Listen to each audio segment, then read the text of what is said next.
Comenzamos con esta jornada, el resumen anual de noticias especiales de fin de año de RPC Radio. Ya nos acompaña nuestro compañero Rafael Ruiz. Gracias, Edwin. Buenos días a toda la audiencia de RPC Radio, este especial de fin de año. Hoy vamos a conversar en estos momentos con el aspirante presidencial Ricardo Lombana. Hay muchos temas a debatir, analizar, sobre todo en materia política. Por el primer punto a conversar, licenciado Lombana, buen día, gracias por estar con RPC Radio, este especial de fin de año. Como siempre, Rafael, un gusto estar aquí, un gusto estar en RPC Radio, que sé que se escucha en toda la República y mucho más allá. Feliz Navidad para todos y feliz año. Oiga, hay muchas preocupaciones por parte de los sectores independientes, sectores que están intentando meterse en el ruedo político, pero han encontrado obstáculos. ¿Cómo observa esto usted en este año donde se ha encontrado de todo, pero efectivamente no pierden las perspectivas de estar con esa capacidad como organización política, como entes diferentes a las propuestas tradicionales que se han dado a conocer en nuestro país? Ya tuvimos esa experiencia. Podemos hablar desde el recorrido que tuvimos en la elección pasada y precisamente por eso tomamos la decisión de hacer un partido. Creo que la ciudadanía ha sido testigo de cómo el proceso de recolección de firmas es un proceso que está viciado, es un proceso en el que hay de todo tipo de problemas con la aplicación, que el celular, que los videos, que si las auditorías, que si hay que pagar la licencia, que si las firmas no las cuentan. Las limitaciones y los obstáculos son enormes para los independientes o para quienes recogen firmas de manera genuina. ¿Usted siente que esto es como una pelea de burro amarrado con tigre suelto, algo así por el estilo? Pero por supuesto que lo es. ¿Por qué? No solo está el tema de todos los obstáculos, sino que vemos cómo la partidocracia tradicional ahora tiene muchos candidatos corriendo como candidatos independientes o por la libre postulación. Es decir, al ver los partidos políticos tradicionales el éxito que tuvieron las candidaturas independientes en la elección anterior, entonces dieron el salto y a pesar de ser personas inscritas en partidos o a pesar de estar vinculadas por muchos años a partidos, están corriendo como independientes. ¿Ahí no prevalece el llamado juega vivo de algunas figuras? Bueno, es el derecho que tienen porque la ley lo permite. Esa reforma debió hacerse para que no pudiera haber ese caminar en dos aguas. Pero esto lo digo con mucho respeto a quienes genuinamente están recolectando firmas, sin clientelismo, con propuesta y respetando la dignidad de las personas. No a quienes utilizan la recolección de firmas o utilizan métodos de simplemente producir firmas y producir firmas, es como si fuera producción en serie y nadie sabe de dónde están saliendo. Así que la ciudadanía tiene que tener eso muy claro. Oiga, ¿usted cómo ve al Tribunal Electoral en este escenario donde efectivamente ha habido críticas hacia esa institución con respecto a esta posibilidad de que estas personas aspirantes, como usted en su momento lo hizo y formó un partido político precisamente para de pronto no tener esta situación que enfrentan en el presente? Yo siempre he sido claro con respecto a este tema y a todos los temas sensitivos. El Tribunal Electoral es parte del problema. ¿Por qué? El Tribunal Electoral se inclina hacia mantener el status quo, hacia mantener las cosas como están. ¿Y por qué digo esto? Esto no es solo un pensamiento aéreo. Te voy a poner solo un ejemplo, y lo he dicho siempre. Aquí hay clientelismo todos los días. Aquí tú ves anuncios en las redes de candidatos regalando plata, regalando lavadoras, regalando jamones, regalando de todo a cambio del apoyo político. Eso es delito. ¿Qué hace el Tribunal Electoral? Absolutamente nada. Mira para otro lado. Aquí, el día de las elecciones o los días previos a las elecciones, hay todo tipo de prácticas clientelistas, se reparten de todo a cambio del voto. ¿Qué hace el Tribunal Electoral? Absolutamente nada. La Fiscalía Electoral no tiene responsabilidad. Ni la Fiscalía Electoral. Ambos tienen responsabilidad sobre esto. Número 3. ¿Tú sabes qué es delito? ¿Qué está establecido en el Código Electoral como delito? Pedirle a alguien que se inscriba en un partido para que lo puedan nombrar en un cargo de gobierno. Eso es delito. Eso ocurre todos los días. Y se está haciendo. En esta administración y en la del panameñismo y en la del cambio democrático. Eso es delito, porque eso es aprovecharse de la gente Y aún así, entonces, ¿qué te indica eso? Si tú favoreces con esa complicidad al sistema actual, que es el sistema que hay que cambiar, mientras por otro lado le pones trabas a los verdaderamente independientes, a los que hemos estado luchando contra ese sistema, yo creo que el tribunal solito se quita esa máscara y revela que lo que quisiera o lo que quiere es mantener el status quo. Habría que reformar tal vez algunas cosas que están sobre el Tribunal Electoral o son las figuras que regentan esa institución. Yo pienso que hay que hacer dos cosas. Sí hay reformas que hacer. Necesitamos un nuevo marco legal electoral. En la Comisión de Reformas Electorales se han hecho intentos por cambiar esta realidad, pero los partidos de siempre tienen mayoría en la Comisión de Reformas Electorales y hay poco interés en que se reforme. Una de las tantas cosas que hay que reformar, Rafael, y aprovecho estos micrófonos y esta pantalla para decirlo, es que aquí se tiene que eliminar o reducir al mínimo el subsidio electoral. Esa millonada que le dan a los partidos políticos mientras hay tanta necesidad en este país. Y mira que lo digo como presidente de un nuevo partido político. Nosotros no constituimos un partido político para hacer lo mismo que se ha venido haciendo en 30 años. Hemos constituido un partido político para empujar estas propuestas. Quítenle los millones a los partidos, que no son necesarios, ya hemos demostrado. Y hay otra cosa, no es solo el cambio en las leyes para mejorar el Tribunal Electoral y las instituciones electorales, es también los magistrados, son también las figuras de los magistrados.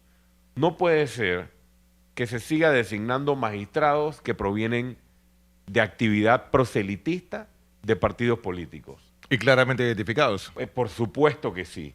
Sobre todo este último nombramiento, aunque nombramientos anteriores no escapan de esto.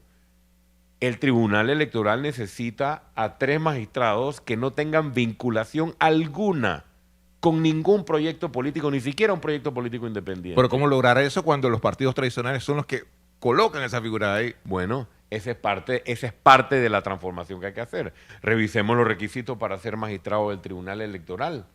O escojamos mejor a nuestras autoridades, que son las que tienen el criterio y el voto para poder elegir a estas personas. Oiga, licenciado Lombana, prácticamente estamos en la ventana para el proceso electoral 2023. Empezamos prácticamente con un periodo preelectoral.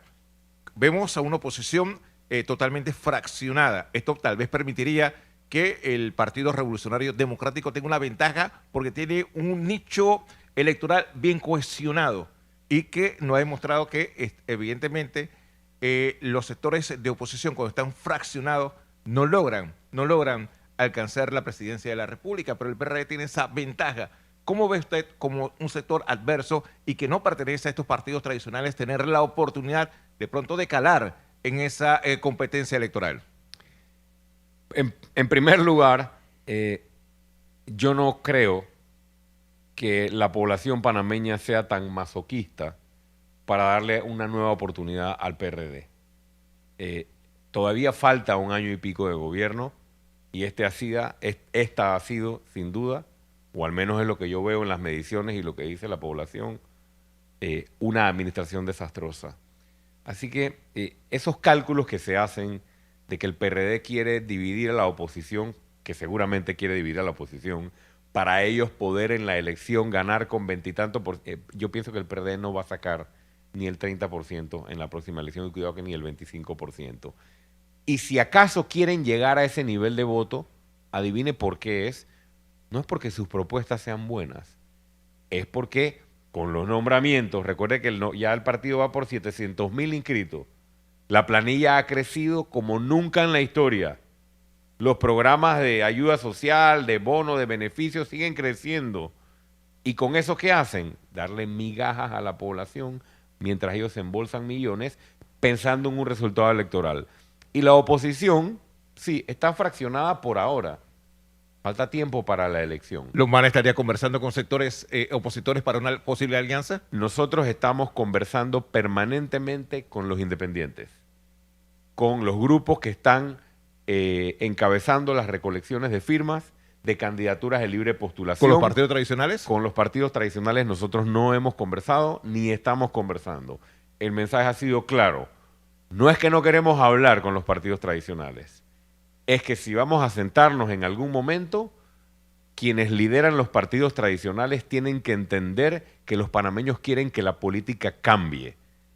si nos vamos a sentar como usual e históricamente se han sentado a repartirse ministerios, a repartirse consulados, embajadas, nombramientos, contratos, beneficios, el país se cansó de eso.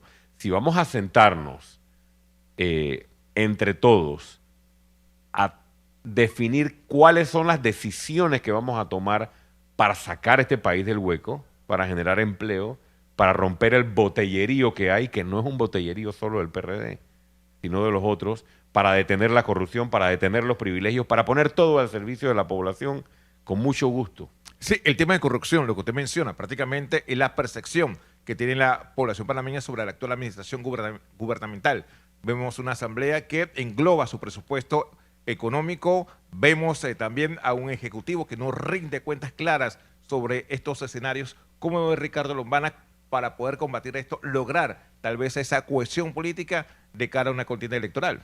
Bueno, es que para combatir la corrupción no tienes que hablar contra la corrupción. Hablar es fácil. Hacer es lo que el país requiere. Nosotros, desde el día 1, Rafael y la ciudadanía lo sabe, yo fui con un bate de béisbol y 50 ciudadanos a denunciar penalmente en la Corte Suprema al diputado Benicio Robinson por los millones que se llevaron a través de las federaciones deportivas y a 8 diputados más. Y la Corte lo bloqueó. Eso es acción. Yo fui a la Autoridad Marítima, acompañado de muchos ciudadanos, a la Contraloría, al MEF, a Presidencia, a pedir la auditoría que todavía nadie conoce, que fue la auditoría que le renovó el contrato a Panama Ports. Mientras los otros hablan contra la corrupción, nosotros fuimos a la Caja de Seguro Social a pedir los estados financieros que nunca los asegurados habían visto, entre tantas otras medidas. Nosotros hemos hecho un partido sin clientelismo. Es decir, las acciones son las que deben hablarle al ciudadano y no las palabras.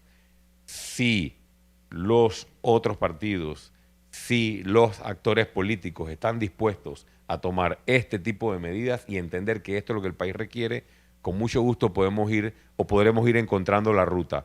Nuestra bandera es la lucha anticorrupción, pero nuestro proyecto político va mucho más allá de eso, porque el país necesita reactivar su economía y crecer. 2 puntos para cerrar, licenciado Lombana. El tema de la ley de extinción de dominio, un tema que está en el debate público, y el tema también de hacer cambios a una administración de justicia cuestionada en muchos renglones, desde el tema de los jueces de paz hasta los máximos representantes del órgano judicial.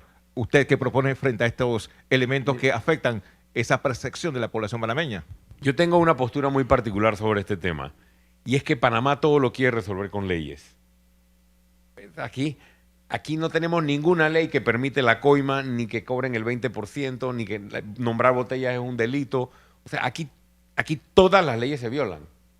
Ninguna ley se cumple. Entonces, cuando yo escucho esta discusión de la ley de extinción de dominio, que es necesaria, ¿qué vamos a resolver en Panamá con leyes?